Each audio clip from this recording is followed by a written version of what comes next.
Damn. And then we talk shit. Oh, my brain! Come on! Yeah. Oh my god! Can I have a translation? This is not where this episode is going. Hey there, I'm Audie. I'm Danny. I'm Elise. And welcome to Breakfast with Bimbos! I think we peaked the mic, but it's fine. Yeah. Alright, are we ready for, it's not a murder case, so it's not sad, but it's also like, what the fuck? Oh, Okay. Fair warning, we are talking about children. Motherfucker. I'm sorry. Why do you Sorry! Because it's a good case! Well, today, I wanted to tell you guys about the Sodder children. So this is a case that I talked about either last episode or a couple episodes back, and it's just a really crazy disappearance that I feel like is just super odd, and I wanted to tell you guys about it really bad, and I just decided that it was the week. So it's a disappearance, but not a murder? Yes. Were they ever found? No. So it's a murder. Possibly. We're covering a murder that's not a murder. Yeah. With children. Yeah. So, like the last one, just an unsolved case? Oh, yeah. I'm sorry. It's a good case. It's okay. I forgive you, I guess. Well, but this one has a lot of shit where y'all are gonna be like, huh? Okay, I like that. It's gonna be very conspiracy theory-esque. I love Oh. conspiracy theories. Yeah, who does it? Also, guys, we're in onesies today. So, it's 1945. It is Christmas Eve. We're in Fayetteville, West Virginia. Another Christmas Another Christmas Eve! Oh Take my me god. So, we're going to meet the Sodder family. So, George and Jenny are the two parents. They have 10 kids. Oh my god, this is like 10. the Duggar family. 10 kids. So, the oldest kid has already grown up, and he's actually, at the time of this disappearance, fighting in World War II. So, there's only 9 kids in the house at the time of this happening. Thank you for your service. Yes, thank you very much. So, the 9 kids that we have in the house currently, there's a 2-year-old toddler named Sylvia, 17-year-old Marianne, a 23-year-old named John, George Jr., who's 16. John George Jr. or George? No, those are two Those different are two people. different people. Two different people. I was like crazy name. Maurice, who's 14. Martha, who's 12. Louise, who's 9. Jenny Jr., who's 8. And Betty, who's 5. They really didn't give it a break. No. They were just going at They it. were just fucking going at it, man. Honestly, they chose great names for some of them. They did. Mm-hmm. Maurice, great fucking name. Sylvia? Are Yeah, you kidding Sylvia's me? such a good one. Sylvia's a good one, but anytime I hear the name Maurice, I think of Maurice, the baguettes. The baguettes. And then you have John, Just John. Martha. Junior. So there's at least 2 of them. Oh gosh. Hold on, I need to switch my hip side. We're old. We're old guys. I'll move my goodies. He's fine. Wait, I have to burp now. Best time to do it.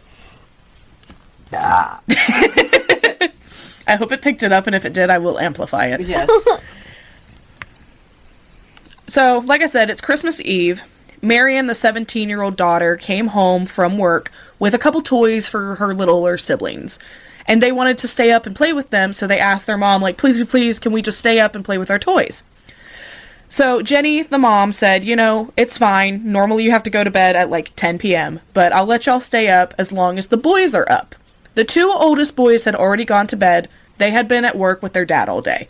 The younger boys, Maurice and Louis, who were the 14 and the 8-year-old, the 14 and the 9-year-old, they had a couple more chores to finish up around the farm, and once they went to bed, everyone had to go to bed. Mm-hmm. So Jenny, the mom, says goodnight to everybody, and she takes the baby Sylvia and heads to her bedroom. Now, this is a split-level house. So Sylvia, George, and Jenny all slept in one bedroom.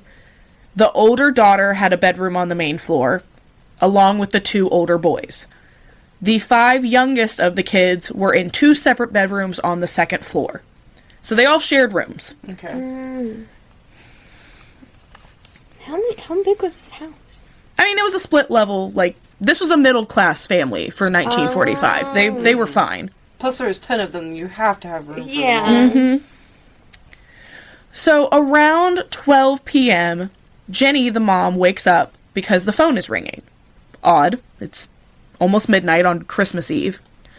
So she gets up to answer the phone, and as she's getting up, she notices that all the lights are on in the stairwell and all the curtains haven't been drawn, which normally when the kids go to bed last, they know to do those things. Yeah. She did find her oldest daughter Marion sleeping on the couch, so she figured, she meant to do it, fell asleep. No problem. Takes the phone call and then turns off all the lights, shuts the curtains. Now, the phone call was weird. It is a woman asking for somebody that does not live there, that they do not know. Her voice is not somebody that they recognize. And in the background, it sounds like a party is going on. You can hear glasses clinking and laughter. And Jenny is just like, I think you have the wrong number. And the lady's just laughing and then hangs up. That's weird. It was very weird. Oh, God. But she's thinking, whatever, wrong number, it happens. So she goes back to bed. About 30 minutes later, she wakes up to the sound of something hitting the tin roof. It sounds like a bang and then a rolling off the roof. She waits around for a couple minutes, doesn't hear anything, and decides to go back to bed. She wakes up 30 minutes later to the house full of smoke. Oh. The house is on fire. She walks into George's office, which was also on the main floor, and finds that near his phone line, there's just flames. Pretty much the whole room is up at this point. So she runs, wakes up her husband, and grabs baby Sylvia to run out of the house. I believe when she was running out, she also grabbed Maureen off the couch. So, I keep calling her Maureen. I believe she also got Marion off the couch. So they ran out together. George wakes up the two oldest boys and tells them to get the younger kids from upstairs. While they're all starting to run out of the house, they look up the stairwell, and the stairwell is already in flames. Damn. So they all run outside with the intent to go and get a ladder or something to go up to the second floor to get the other kids. I'm assuming fire trucks aren't really prominent. Fire trucks were a thing. They were. We'll get there. Because holy shit. Who's manning the fire trucks if everyone's in World War II? So fair. So fair. Now keep in mind, when they were investigating this case, the oldest son, John, claims that he went upstairs to the kids and woke them up and then went back downstairs. The stairwell was on fire. There's no way that he could have done that. He later recanted and claims that he just called up to them and then left. So there's a back and forth of, was it on fire immediately? How long were they in the house? How long did it take for the whole place to go up in flames? It was a whole thing. Did someone throw something and it hit the tin roof? Well, And then go in somehow? What I was thinking was like Molotov cocktail. ooh, maybe. Oh, yeah. Because that can easily ignite things. Mm-hmm. Because it's covered in alcohol and fire. Yeah. Give me a second, this is gonna be loud. I got an itch really bad. It's fair. Sorry. He's okay. I know that felt good, girl. Okay. I got my itch. We good. So now that the older family members and the baby are outside of the house, George and the two oldest sons are running around frantically trying to get to the second floor somehow to save the younger kids.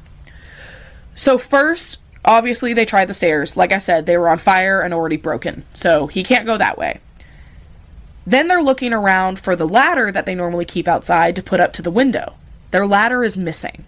Oh. Cannot be found. They've got to do inventory to save all these damn kids. For real. I know, yeah. Check. They had a water barrel outside that they wanted to throw on the fire that was frozen over. So then George thinks, maybe I'll start both of the cars, back them up against the house and stand on top of it, boost someone inside, something, you know? Yeah. I mean, all of this is happening very, very quickly. Mm-hmm. Neither of the cars will start. You're joking. This is saboteur. Yeah. Sabotage. While all this is happening, Marion ran to the neighbor to try and call the fire department. When she gets there, the operator does not pick up. She runs to another neighbor's house where they try and call again. The operator doesn't pick up a second time. You're joking. That neighbor ends up driving himself into town to find the fire chief himself. The fire chief's name is F.J. Morris. He finds the chief and tells him what's going on. Now, the fire station is only 2.5 miles away from the Sodder family home. Mm-hmm. This fire broke out at 1 a.m. The fire crew got there at 8 a.m. What? 7 hours later. That house And is they're, already like- gone. Exactly. They're 2 miles away? 2 miles away. You're joking. Now, do you want to know why it took so fucking long to get there? Why? So first, you do have to remember that it was Christmas Eve. They were short-staffed. Yeah. Not only are they short-staffed because it's Christmas Eve, but also, like you said, it's World War II. So there's not that many firefighters. Mm-hmm. So they don't have a bunch of people like we have now just living, or not really living, but staying in a fire station ready to just head on out whenever it's happening. They have to individually call the firefighters, get them there, and then go over there. So it is going to take some time. But not 7 hours worth. Well, but the reason that maybe you're thinking, why can't F.J. Morris, the fire chief, just get down there himself? He can't drive the fucking fire truck. You're joking. The fire marshal can't drive the fire truck? No, my so he God. had to Come on, wait Kat. around for somebody who could drive it to show up. Oh my. Like, you're the chief. You can't drive the fire truck? Let How me did drive. you get to work? I'm assuming he had a normal car. Let me I know, drive. but like, how you gonna be a fire marshal? Fire chief! Fire chief! And not know how to drive a fire truck. You can at least look at the manual and try to get there on your own. So, by the time they got there, obviously, the house is gone. Yeah. It's only ash. The fire itself only burned for about 45 minutes. Oh. And the family had to just stand there. I was just about to ask, where did they go? They're just standing there, like, in disbelief. There's nothing they can do. It didn't spread? No. I mean, it's cold outside. I'm assuming it's Yeah. snowing because it's West Virginia. Yeah. So the house is surrounded by frozen objects, basically. Yeah. So it's not like it's just going to be spreading out, like, for lack of better words, a wildfire. Yeah. So the house is only ash. When they start sifting through the ash to maybe find some remains, they can't find any. No bones, no fragments, nothing. Oh. Which is weird, because they're finding kitchen appliances. So like if... whole kitchen appliances? I mean, obviously they're charred and burned, but Yeah. So if those are there, there's no reason why bones wouldn't be there. Yeah. Or a body. And people are saying, like, there was no smell of burning flesh coming from the house, which sounds really graphic, but there's a very particular smell to burning flesh. You would know if 5 different children were in that fire. Yeah. Now, when they start investigating the cause of the fire, they claim that it was faulty wiring, and that's why it started in the office where the phone line was. Here's the problem with that, is that they had a new electric stove put in earlier that fall and had all the wiring redone. They knew that the wiring was fine. Yeah. It had just been checked. They had proof. Exactly. Now, I found 2 different sources. One claims that the family thought that the fire started on the roof. One claims that Jenny, the mom, walked into the office and saw the fire there. So, I'm not sure which one is true. It would make sense that it started on the roof, though, since they heard that loud bang on the tin. Well, while they're looking through the ash and, going around the house, 2-year-old baby Sylvia picks up an odd object. They start investigating it more, and it's like this rubber round thing. The dad comes over and looks at it, and he goes, "That's a pineapple bomb." Oh, so I was kind of right.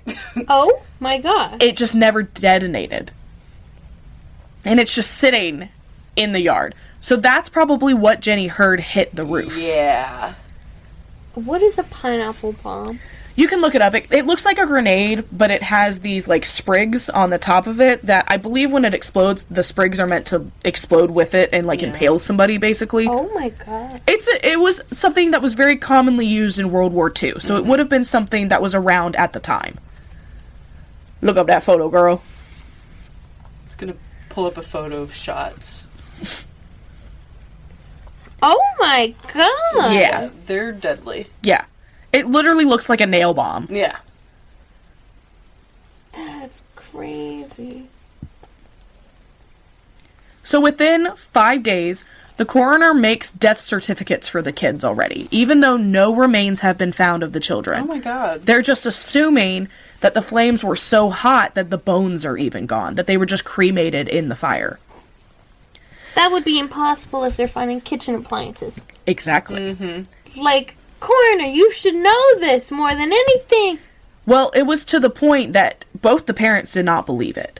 Jenny actually ran her own test using animal bones, trying to burn them, and she said every single time there was at least some fragments left over. Mm-hmm. She asked a coroner how long would it take to burn a body just completely gone. And they said it takes upwards of hours at like 2,000 degrees. Yeah. Mm-hmm. There's no way that the house got that hot, especially considering it burned for 45 minutes. Mm-hmm. It was over so quick. And even when you are cremated, at least during this time, there was still fragments, even when done by a professional. Yeah. So all that remains of the house is just a basement. And George himself starts bulldozing dirt into the basement to make a memorial garden for his children.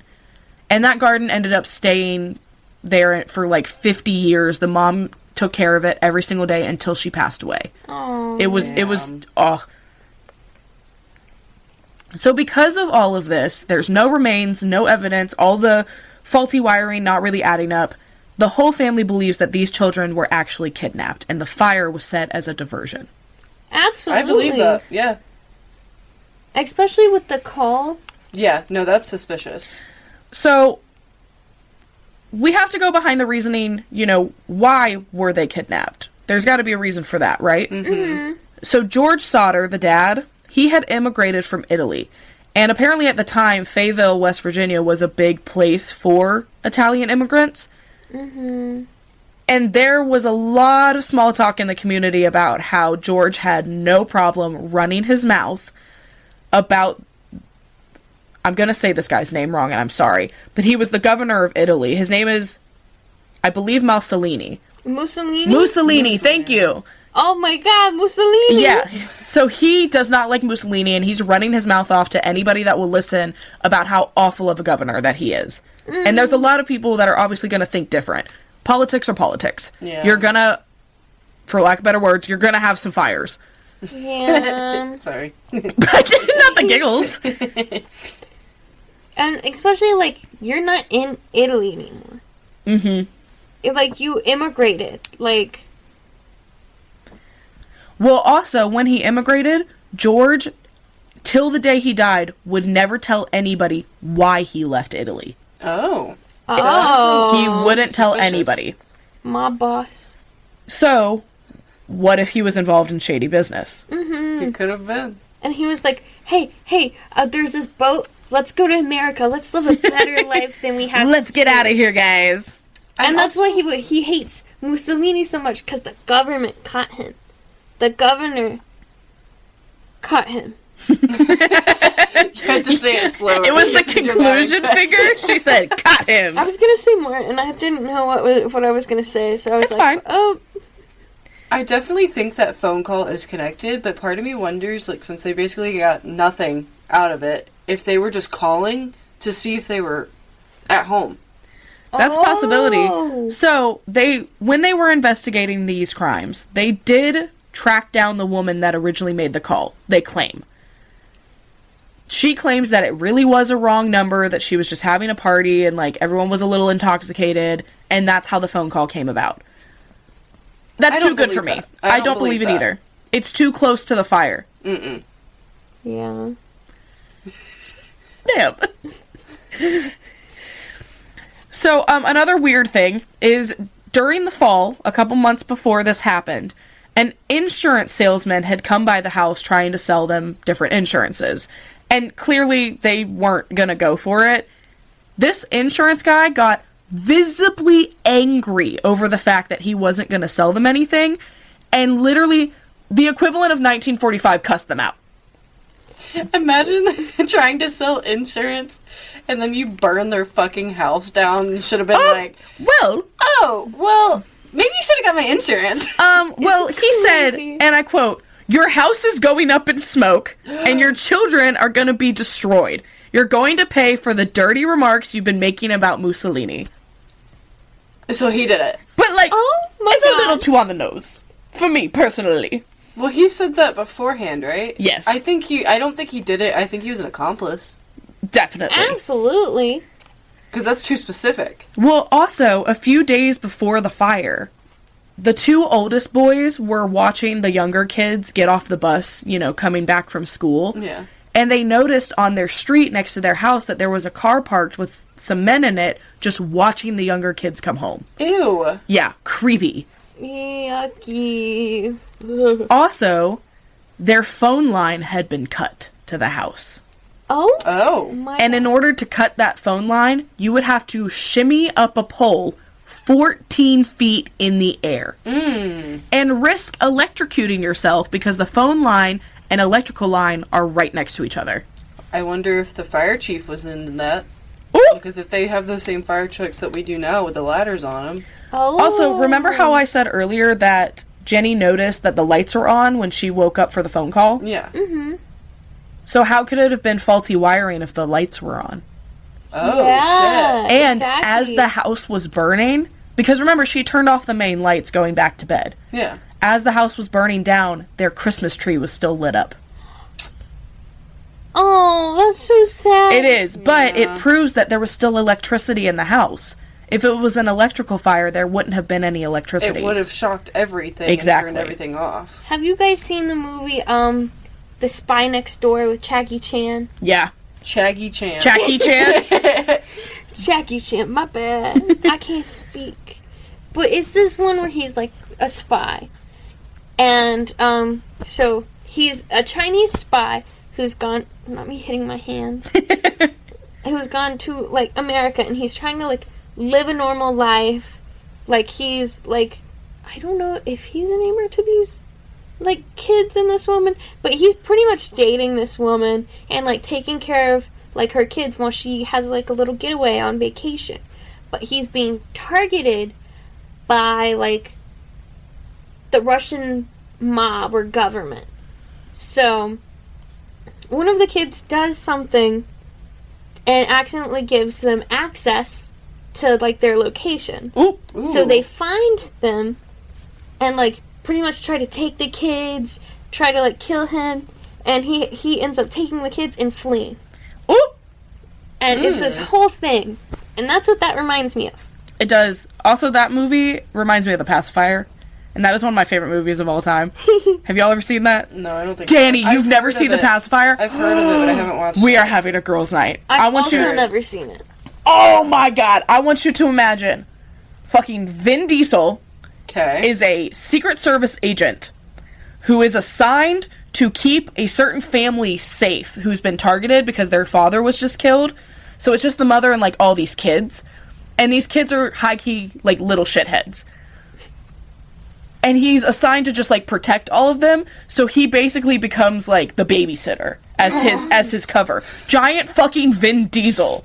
And it is so well done. It is one of my favorite movies. It's so funny. And it has, oh my god, I'm forgetting his name, but he's, like, one of my biggest childhood crushes. It's Max something. He looks like... Ah! Why am I forgetting the other guy's name? The only Max I know is Hold Max on. Diaz and Max the dog.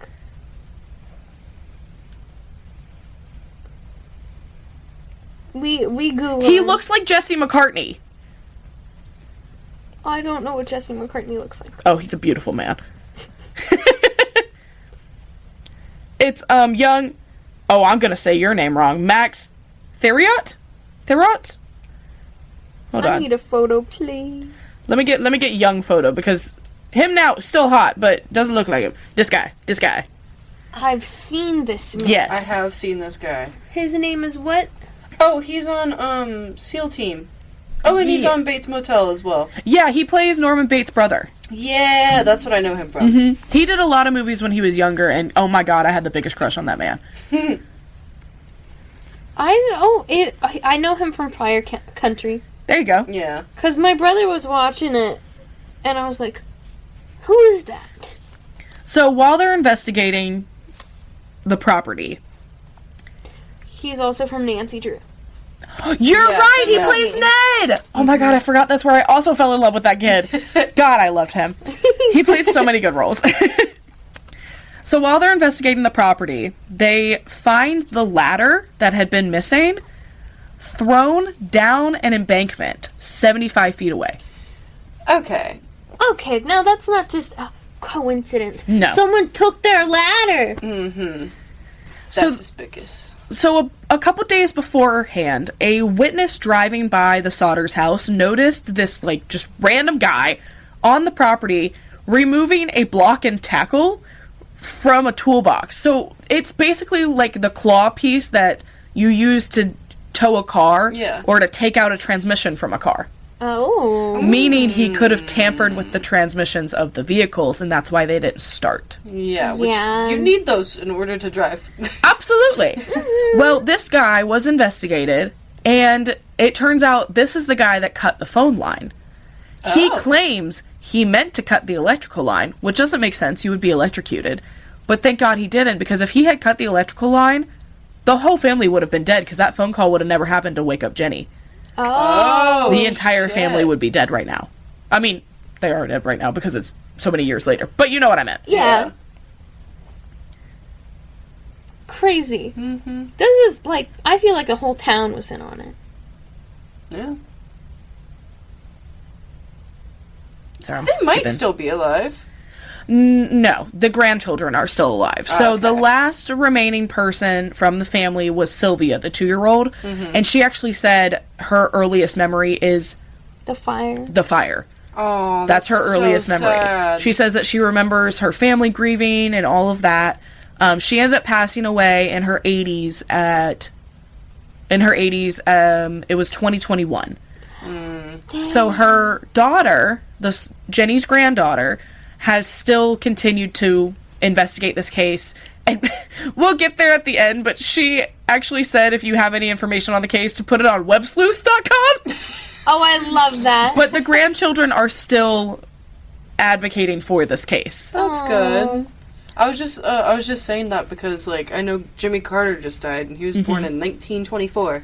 Yeah, He was 100 years old. Oh my god. I had faith that they might have still been alive. I'm sorry, guys. it's okay. It's okay. I know. When I heard that Jimmy Carter died, for a solid 30 seconds, and my brain went, Jimmy Buffett died? Because I was like, isn't he already dead? Isn't he already dead? How, he can't die twice. What happened? And then I looked it up, and I was like, oh, Jimmy Carter, the president. Okay. I'm a bad bitch. You can't kill me. So after the events of the fire, there are several sightings of the children. Wait. I have to say this because it has to do with Jimmy Carter. The reason I thought it was Jimmy Buffett is because how I found out it was a photo of this guy holding a Corona upside down, pouring one out on Jimmy Carter Boulevard, and he goes pouring one out for Jimmy Carter. I saw that on Twitter. And I was like, Jimmy Buffett died. Jimmy Buffett!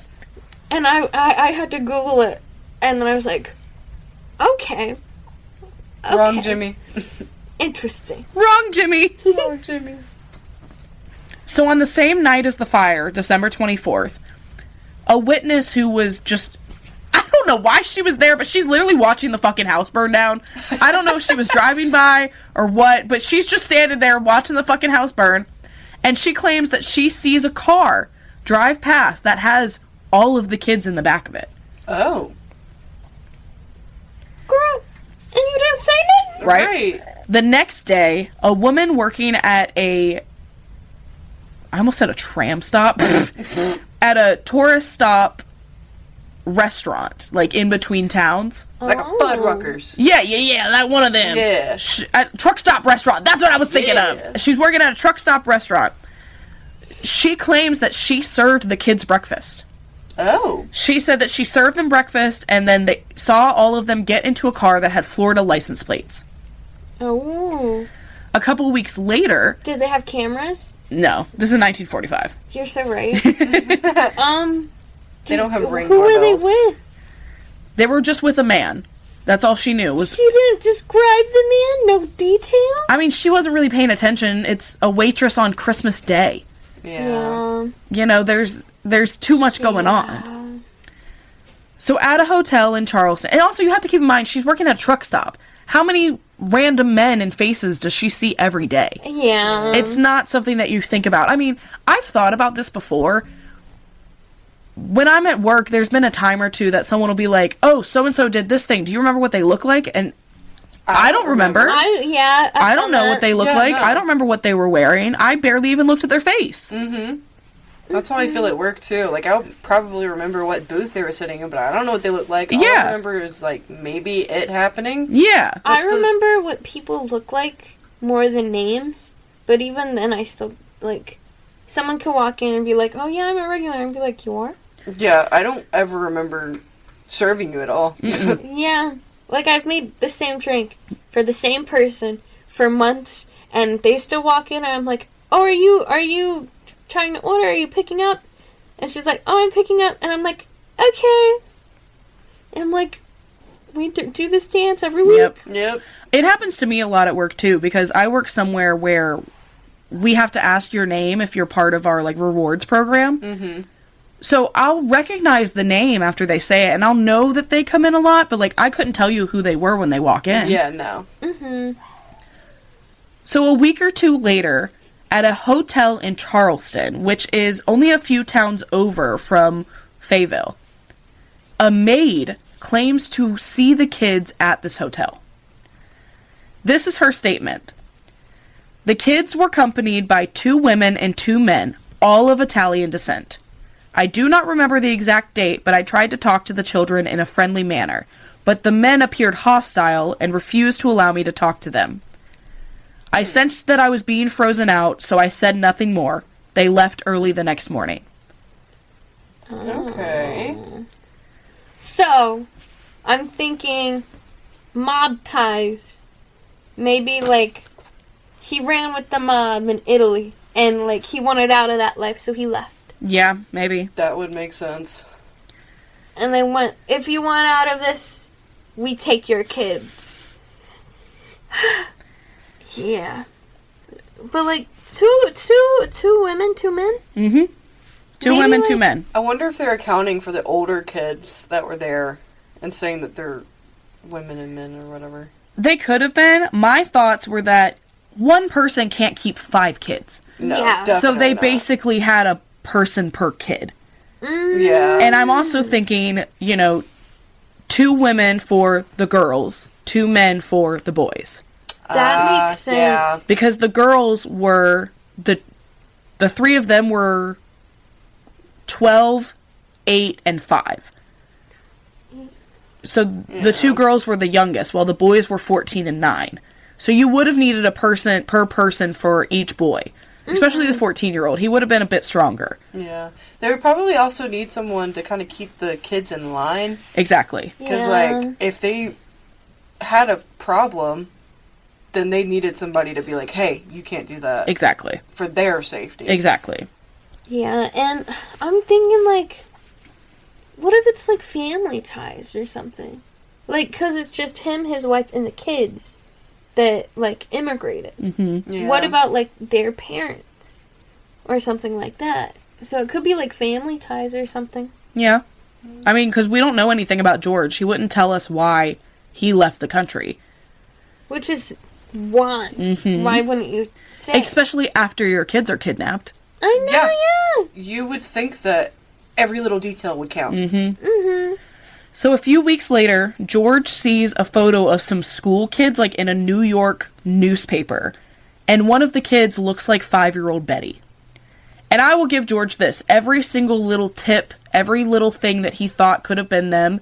He dropped everything and went and investigated. Aww. This man dropped everything, drove all the way to New York City, and demanded to see this kid. Went to this kid's parents, which I understand, but also, like, dude, if you're wrong, that's crazy. Yeah. But you know he was standing on business, because driving to New York is Crazy. wild. Yeah. So he drove all the way there, and the children's parents are like, no, we're not talking to you, you're not talking to the kid, get the fuck out. They refuse to speak to him. So after the fire, and after all these failed attempts, Ginny and George attempt to involve the FBI, who actually offered to help them investigate these disappearances. Oh. The local fire department and police refuse their help. What? You're joking. Refuse. They knew about it. 100%. They were all in on it. Mm-hmm. Oh my god. And that would make a lot of sense, because why else would the fire marshal take so long to get there if they weren't in on it? Yeah. Yeah. That and, like, why is the local police refusing? Mm-hmm. So, hold on, my watch is, like, killing me right now. Oh, good. It's, like, sideways and on my bone, and it's... Oh. It's also dead right now, so I don't... it died in my sleep last night. Oh. Well, I mean, it's fine, it just needs to be charged. Yeah. But, yeah, I know, like... Well, the FBI reached out to the family. Can't the family, like, accept their offer, and the police and the fire marshal just have to deal with it? Nope. Why? I don't know. What the heck? This is stupid. It is. Why would it not work like that? I don't know. because they're the higher-ups. I have no idea. I think nowadays that's probably how it would work. Maybe it just didn't back then. Because Federal Bureau of Investigation. Federal. Federal! Federal! What do you mean, the local police? Well, because the local police are clearly not giving a shit, and they've just said, like, the kid's dead, deal with it. They, right? They decide to hire a private investigator. I would too. Do you want to know this private investigator's name? Of course I do. Yes. I'm ready. C.C. Tinsley. Hell yeah, brother. Oh, I love it. It sounds like literally a detective from, like, a video game. C.C. Yeah. Tinsley, coming at you. Like, I love it. Well, remember it's 1945, so I want to imagine that he had, like, the voice. Oh, like He, an like, accent? talked like an old detective. Mm-hmm. So, when they determined the cause of the fire, I didn't know this, but apparently the coroner would determine the cause of it. Which is crazy. You would think it would be the fire marshal. Yeah. The coroner has to go through, like, a jury of people where they all have to agree, like, yes, this is how this started. That That's- doesn't make sense. Uh-huh. Why would they? Why? I don't know. Why would you need a juror to Well, but that's talk about the fire? that's how they did it. Huh. That's stupid. Oh yeah. Yeah. Well, especially, do you want to know who one of the jurors was? Oh, gosh, who? It was the life insurance guy. You're joking! Of course it was! Of course it was. Also, Tinsley was going around town and getting all the fucking gossip because he went to the local minister and found out that the fire chief, Mr. I am the chief and I can't drive the fucking fire truck, was telling people around town that he found a heart in the ashes of the house and had buried it on the property. Oh, but you can't find any bones. Nope. Which heart is pure muscle.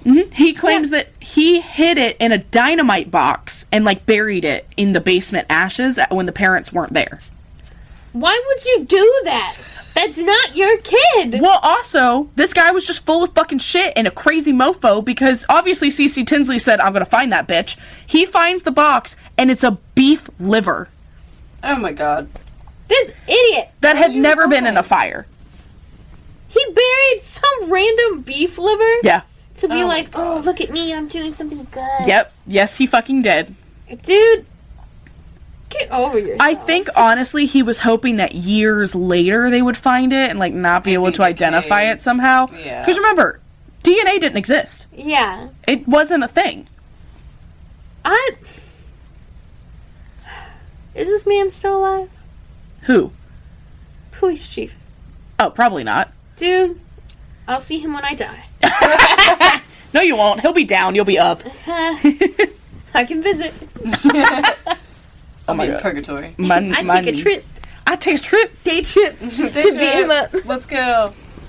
Y'all are making me think of the Percy Jackson show, because that's literally my role. I'm the person that sends you on the ferry down to hell.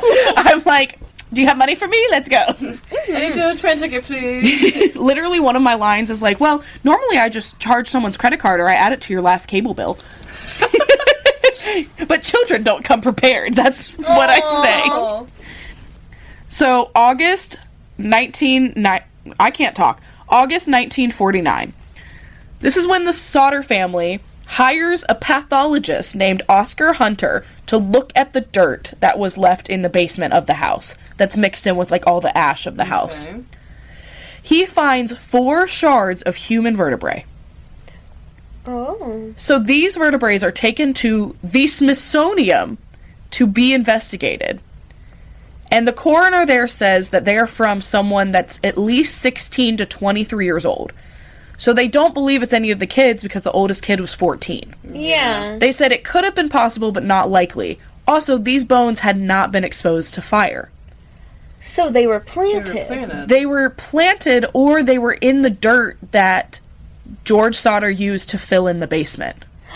Oh. Mafia ties, I'm telling ya. He got rid of someone, and the person he got rid of came after him. The Smithsonian publishes their findings, saying, we found these vertebrae in the bottom of the house, or the basement. Well, they legally have to, right? Yes. Yeah, that's what I thought. So the governor, whose name is Okie Peterson, comes out. Name. He holds a hearing at the state capitol building and officially declares that the case is closed. But it's not. No. He says, don't do that. He tells both Jenny and George that their search is hopeless. Dude. Gives no Like, fucks. they just found something. But he gives no fucks. They're like, no, you didn't find anything. Shut the fuck up. So he's just trying to cover it up. What the Everyone heck? is. Everyone is trying to cover it up. Why? So because George and Jenny have nowhere else to turn, so they set up a billboard on Route 16 that stands there for almost 40 years. Damn. Advertising their missing children. And this billboard is the shadiest fucking billboard I've ever seen in my life. Oh, I'm going to read it word for word for you. I'm terrified. I will also post this picture on the Instagram, so if you guys want to see that, head over there. This is what the billboard looks like. It has all 5 of the children's photos on it. Ew. It looks so creepy. This billboard says... it reminds me of what's it called? The movie with Jason. Oh, Friday the 13th. Yeah, like the camp sign. Yeah, it does kind of look like the camp sign. Well, this billboard was put up, I believe, 10 years after the disappearance, but it kept being updated for years and years to come. Aww. So the photo of it when it was taken of the billboard was 30 years afterwards. So this was in 1975. The billboard reads, on the top, above the kids' photos, after 30 years, it's not too late to investigate. That was shady as hell. Right? Mm-hmm. It says, on Christmas Eve, 1945, our home was set afire and 5... Sorry, I'm having to scroll back and forth to read the whole thing. No, don't do that. Okay, here we go. On Christmas Eve, 1945, our home was set afire and 5 of our children, ages 5 through 14, kidnapped. They do not say killed. Kidnapped. The officials blamed defective wiring, although lights were still burning after the fire started. The official report stated that the children died in the fire. However, no bones were found in the residue, and there was no smell of burning flesh during or after the fire. What was the motive of the law officers involved? Oh, so they're already calling these people out. What did they have to gain by making us suffer all these years of injustice? Why did they lie and force us to accept those lies? That's on the billboard. Yeah. That's so deep. I can't imagine, driving past that and trying to read all of that, first of all. Well, this was, this isn't like what you're thinking of now, billboards. This is more like a giant sign in a town where it's probably 25, 30 miles an hour. This isn't like Atlanta Highway. You know, like, this isn't like 316 6-lane highway billboard. I'm thinking of like stress and blinkers. No, this is like just it looks like this. It's looks just like a a church sign. Yeah, it's just like a giant sign. Like something that would be outside of like a town hall. Mm-hmm. Yeah. And they updated it throughout the years, like I said. And what if the CIA did it because they thought they were Italian spies? well, that'd be a story. That's a theory. Originally, the billboard also had on there that there was a $5,000 reward, and the next year it was doubled to a $10,000 reward. So it changed throughout the years. They would change the message on it. It's a good idea. Yeah. They kept it updated, that's for damn sure. That's good. So, like you said, a lot of people think that the mafia was involved, and that this was some kind of Italian war, basically.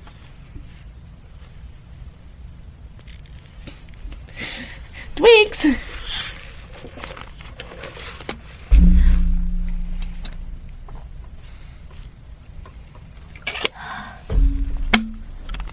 I love pepper. There. Oh, my ankle popped. I hope you can hear it. My ears got cold, so I put my hood back That's on. fair. It'd be cold down here. Okay. So some people also think that they were sold to Italy. Some people also think they were sold to an orphanage, which I didn't know was a thing, Oh my god. but it's a theory. You can sell kids to an orphanage? At that point, I guess you could. Honestly could do makes anything. sense. I mean, during World War II, it was a different time. Yeah. Yeah, I remember, I don't know where I heard this from, but it was like the thing where like they would kidnap people like from like different places all over the world and sell them to like rich white men and like their families. Yeah. So it could be something like that. Well, and think, because it's World War II, it would be so easy to say they don't have a mother, their father died at war. Yeah. Like, and there's no Yeah. connections. There's no way to check that. They're just like, well, you have the kids here, so that's got to be it. Guess we'll take them. And no police, because they're assholes, are looking for them. Yeah. Yeah. You can't really cover that. So, the family receives a letter. This is around 1960s area. I couldn't find an exact date, but around then. So, at least 20 years later. Mm-hmm. It's a woman from St. Louis claiming... Oh, wait. Okay, no, yes. Let me restart. So, the family gets a letter from a... Why can't I form a sentence? The family gets a letter from a woman in St. Louis claiming that...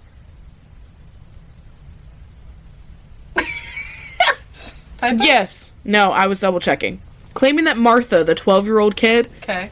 she was convicted in St. Louis and is there. The 12-year-old was convicted? Well, at this time wouldn't have been 12. Well, This is 20 years later. Right. She would have been in So her 30s. 32-ish. 30s. 20 years later. 30 Okay. plus 12. I was doing like, oh, she would have been 23. But, you know, I was like fair. 10 plus 12. 10. Sorry.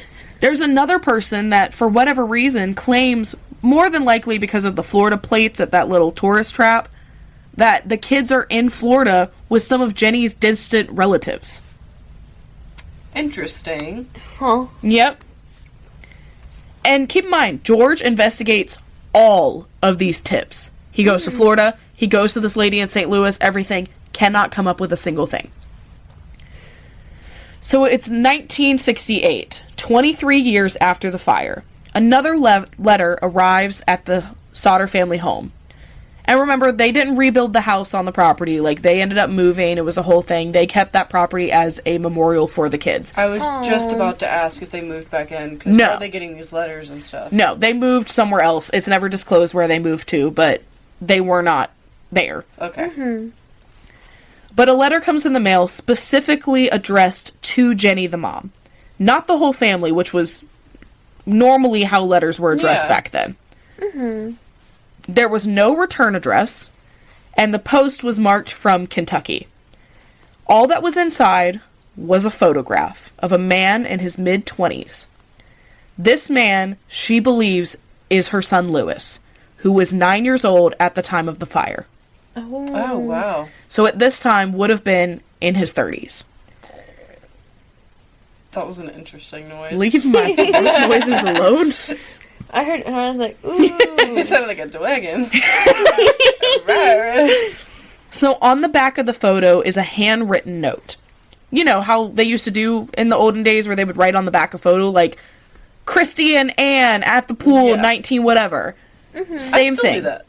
I love that. I'm old. On I the back. don't take photos. I take them on my phone, because I'm this generation. Sorry. I have a Polaroid camera, but I don't use Oh, yeah, no, if I could print them, I would. I'm just lazy. I collect film cameras and I like to use them. That's so cute, I though. got one for Christmas. I love that. I love collect that. receipts and business cards. Same. I write on the back of the receipts. That's my memories. That's cute. So on the back of this photo, it says, Lewis Sodder, I love brother Frankie, Lil Boys, A90132 or 35. Excuse me, what? Mm-hmm. Was that code for something? Can you reread that? That's what they're thinking. Would Are you you like to see the picture? Are you Oh my speaking gosh, in yes. binary right now? Because I'm about to look up government codes. It might be Morse code in a weird way. No, there's no dashes or dots or anything. Dumbass. The only one I know, like the I can't pronounce it. So this is child Lewis before he disappeared. This is the photo that's been used on the billboard as well. So curly, dark brown hair with brown eyes, and he has a particular nose shape. I know the numerophonic one. Alphabet. Oh my god, please load. Which is like I'm just popping and Foxtrot. cracking today.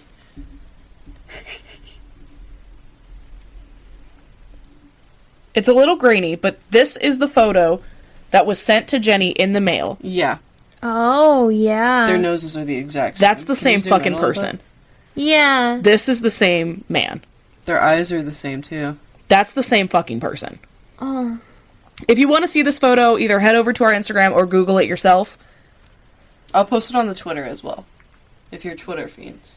But this is the message that's written on the back. So this is how this message looked. Oh my gosh.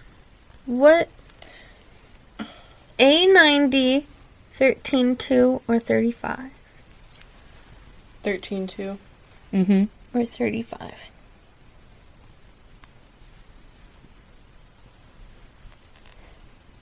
It's a zip code. That would be smart if it was a zip code. A90, 13.2. That's the first thing that popped up was zip code. Lewis may have been living in Sicily, which people think because it might be a zip code. Yeah, it's a zip code in Italy. Which would make sense. So, they send a private detective to Kentucky to try and find the man in the photo. The private detective disappears. That's like a needle in What? a haystack, too. But the detective disappears and is never heard of ever again. Oh What my the fuck? gosh. So mafia. Okay. Wait, I found Reddit. Unsolved mysteries. Original message on the back of the photo. That's weird.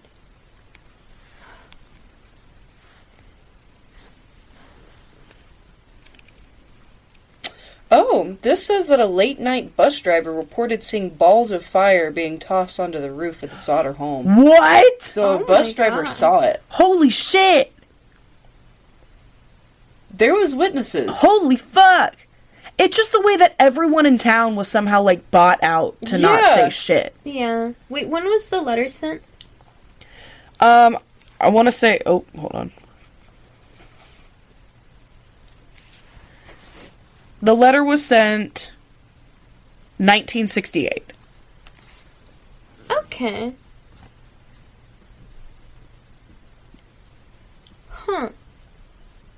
Alright, I don't have that much more. We can super sleuth in a second. Okay. I only have like 5 more lines of notes. Ooh. So after the detective just disappears, they are stuck. They have nowhere else to go. They've hired 2 private investigators at this point, and no one can come up with anything. Or they just disappear into thin air. Oh my god. So George ends up passing away at the age of 74 in 1969. Nice. Which Sorry. is only a year after they got that photo of Lewis. Oh, wow. Jenny ends up passing away in 1989 at the age of 85, which she continued to water the flowers at their memorial every day until she died. Aww. Aww. This poor woman. So like I said earlier, Sylvia, the 2-year-old daughter, was the only one that was still alive. And she continued on her mom's legacy of trying to find her siblings. She ended up passing away in 2001, and her 2 children are still continuing her own legacy, trying to find information. Mm-hmm. And like I said earlier, apparently if you have information, she wants you to put it on Web Sleuths. If you guys know anything, If you know anything, I just think it's hilarious that Web Sleuths is the place. Yeah. Yeah. Crazy. At least it's not like Tumblr or something. Yeah. But the granddaughter said, and I quote, "My mom promised my grandma that she would never let the story die, and that's what my brother and I are doing now." Aww. So they are continuing to investigate this, even though nobody else will. Dang. Oh, that's so sad. Well, like, even if they were dead, I think it would be so nice for them to actually hear what happened and get Absolutely. that closure. Absolutely. I don't blame them one bit. No. Mm-hmm. But also, those motherfuckers aren't dead. Yeah, I don't think so either. Or if they are, it's not from the fire. No.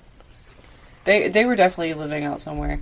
But part of me thinks maybe they were too young to kind of remember what happened, because trauma response, you can start to forget things like that. That's fair. I think that the younger kids, like maybe Betty, who was only 5, definitely. Maurice was 14. Yeah. Yeah. 14. Already you being know. developed. You know who you are at that point. You know where you came from. Mm-hmm. You're Yeah. gonna have memories of being kidnapped out of your bedroom. Yeah, literally. It's crazy. And your whole house in flames, too. Well, and there's other things that go against it too. Like, I kept thinking about, this could go one of 2 ways. The older son claiming that he went and woke up the kids and then recanting and claiming he just shouted up at the kids. Was he in on it? Ooh. I mean, he's 23. Mm-hmm. What if they came to him and it's like, "I'll set you up for life with this amount of money if you give up all your siblings"? Or was he really just embarrassed that he was too scared to go upstairs during the fire and possibly get stuck and tried to lie his way out of it? Yeah. Like, it could have been either. Yeah.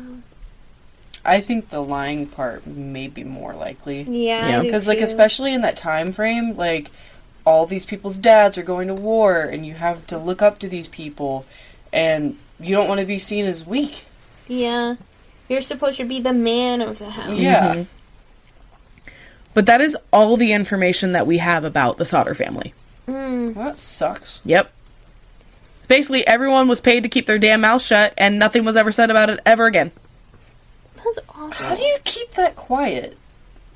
Like, I'm a yapper. Me, I would be running to tell somebody. right? Yeah. Ugh. Like, even if there's money involved. Like, sorry, I gotta spill the beans. Mm-hmm. I know, it says that the zip code is at Palmero, Italy. And when they sent the private detective to look, and then he vanished. Well, but the private Wow. detective didn't go to Italy. He went to Kentucky, which is where the post was stamped Originally from. Sent from, Oh. So it could have been that somebody in Kentucky knew these kids and was sent a post from there, or had traveled over from Italy and sent it from Kentucky. Yeah. I wonder if it's just like an outsider, like, knowing that they wanted this information and being like, hey, this is my tip, Yeah. but leaving no other information. It could have been just anonymous because they Yeah. knew that they would be killed if they gave up Yeah. anything. That's... Oh my god, that's so what happened. It had to have been. Absolutely. Don't mind me, I'm looking up CIA Sodder family. Like, that's crazy. Mm-hmm. 'Cause the CIA has done some messed up things. So, if they were involved, I don't doubt it. Girl, we're also talking about the mafia. I know, yeah. Talking about some fucked up things. We're talking about the damn mafia. But part of me wonders, are they really involved? Like, I'm sure they were at one point, but normally, like, mafia members want money. Yeah. Yeah. Not giving out money. Well, and that's why I'm wondering what the fuck was up with George in Italy. Yeah. What if, like, his parents are the one that paid to have the kids taken over there? Because they were mad that they immigrated. What if he had a brother or sister over there that decided they wanted the kids? Anything like that. That makes sense. And I mean, the kids at that point just accepting, you know, like, I'm not getting back to America. Yeah.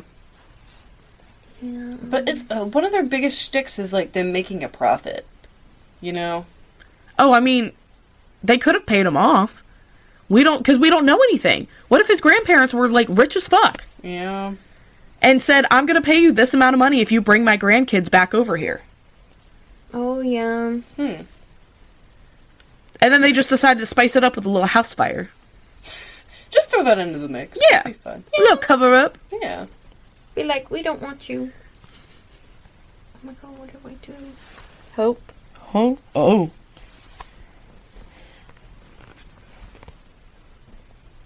I have no idea. Hit the home button and then go back. So There you smart. Okay. So, like,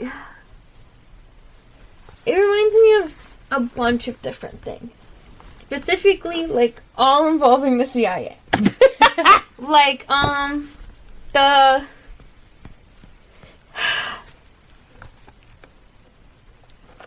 Me too.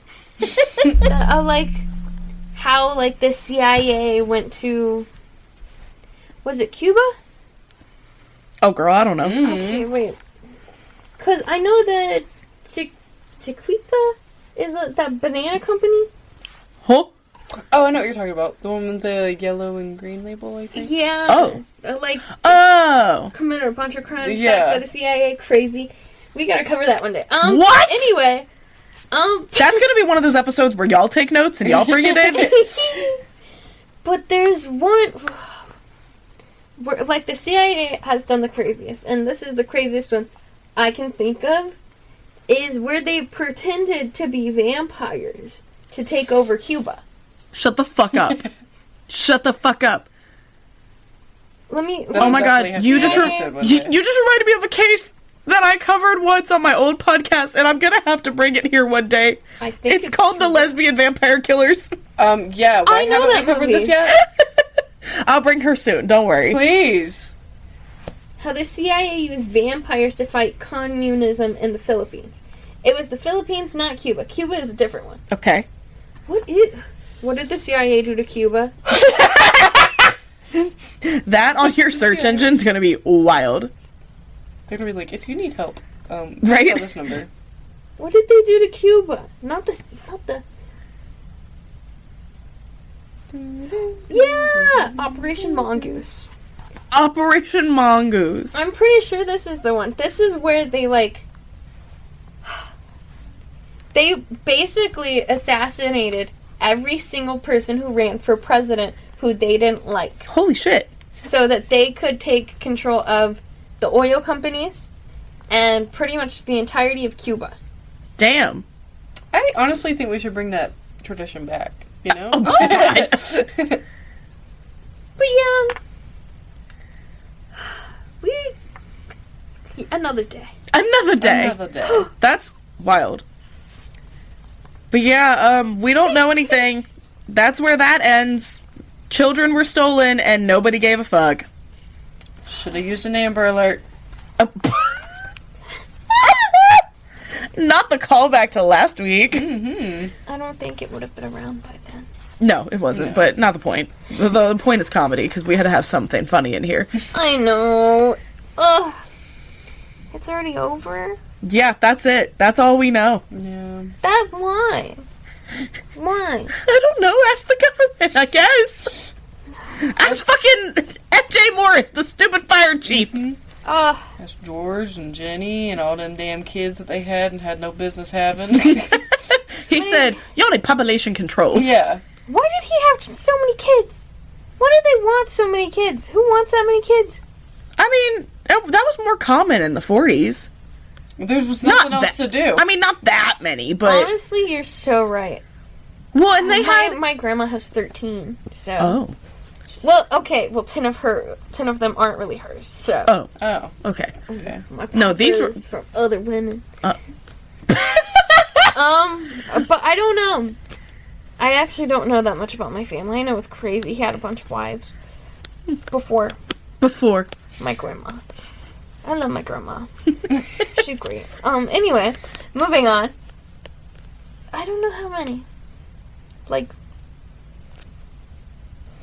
I have a lot of aunts and uncles. And my grandma, oh my gosh, she has 10 siblings.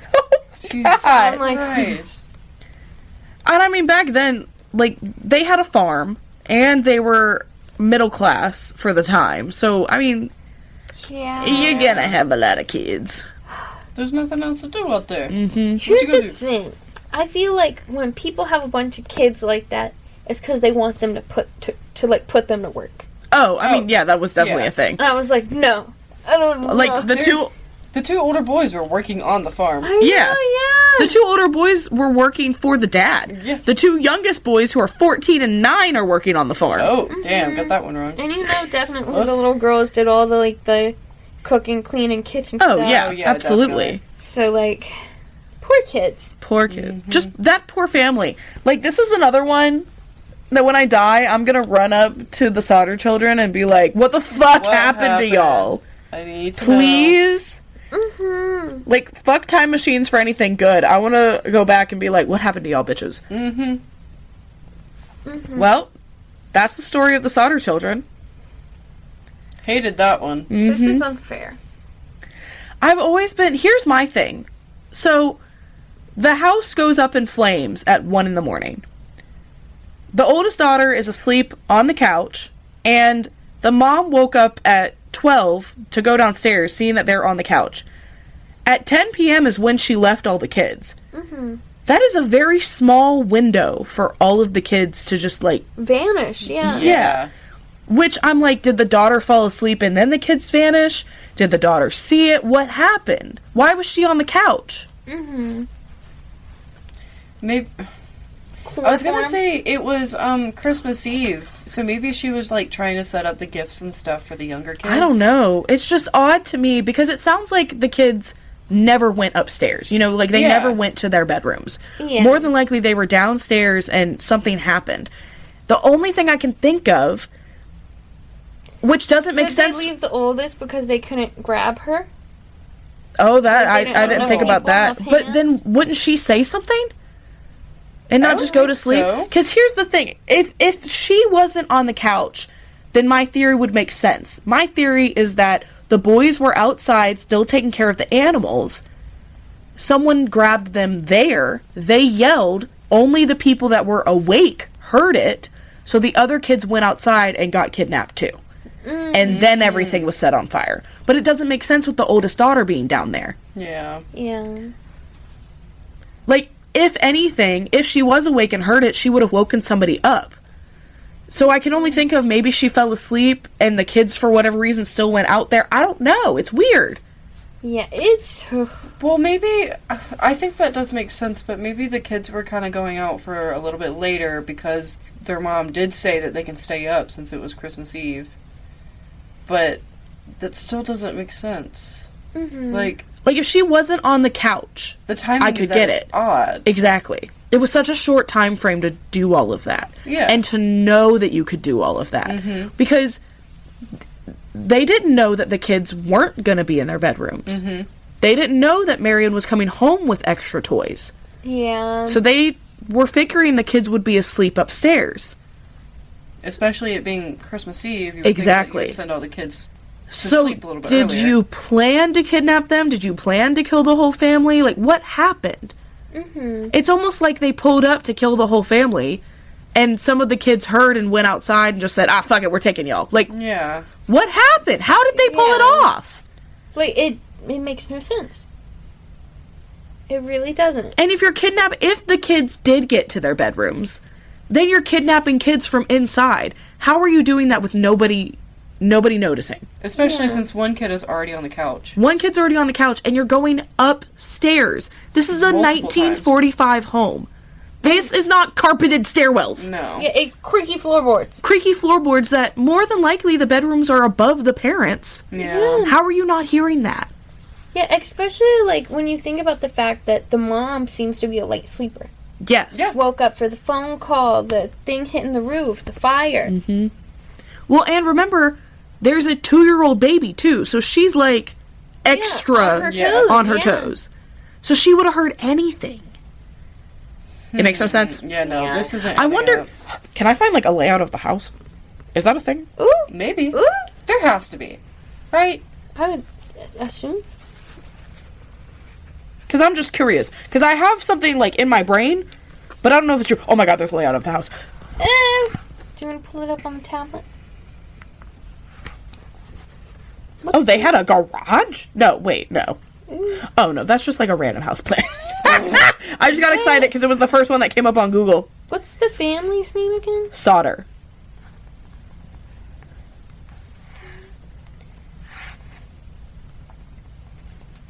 You know, it's crazy how much the CIA tells us. Like, all the war crimes and stuff they've committed, they just be announcing it and no one cares because no one looks. Sodder House. It looks like this is the outside of the house. Oh, that's not what I imagined it. No, looking me like. neither. It looks more of like a log cabin type. Yeah. Sodder family.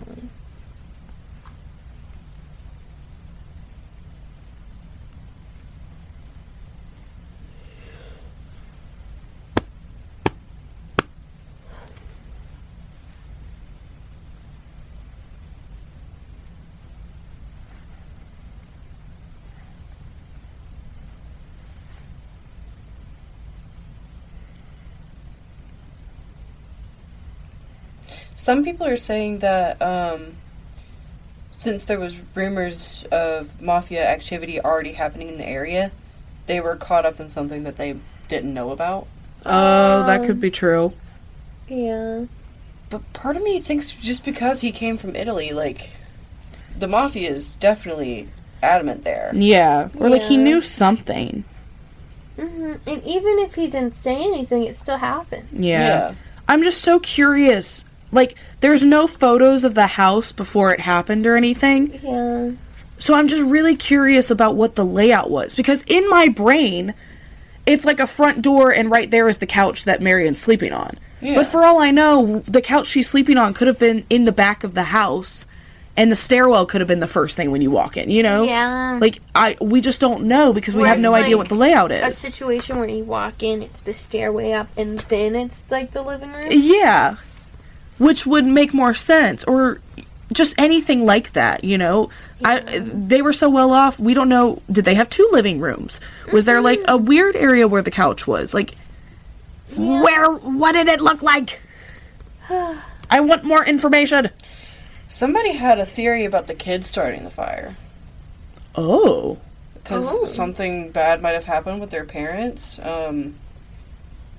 If one kid was just missing, sure. If it was all the kids, maybe if the parents were killed. If it was the eldest, they might have been fleeing parents or something else. I don't know. I have thought about that, too. Like, if somehow the kids were involved. Yeah. Because if the older kids were involved, maybe not even the younger kids, because that would make sense why she's passed out on the couch and why the son claimed that he woke them up when he didn't. Yeah. Because if they were in on it, I mean, there's no way that we can confirm that Marion was actually asleep. Yeah. What if she heard the mom coming and went, shit, and, like, just laid And on the just couch to go to dropped. bed? Yeah. Oh, yeah. She might have been in the middle of the plan. Well, and also, I never thought about this, but I guess the neighbor's witness account counts as well. But Marion's the one that ran to the neighbor's house to call the fire department and claims that she couldn't get the operator to pick up.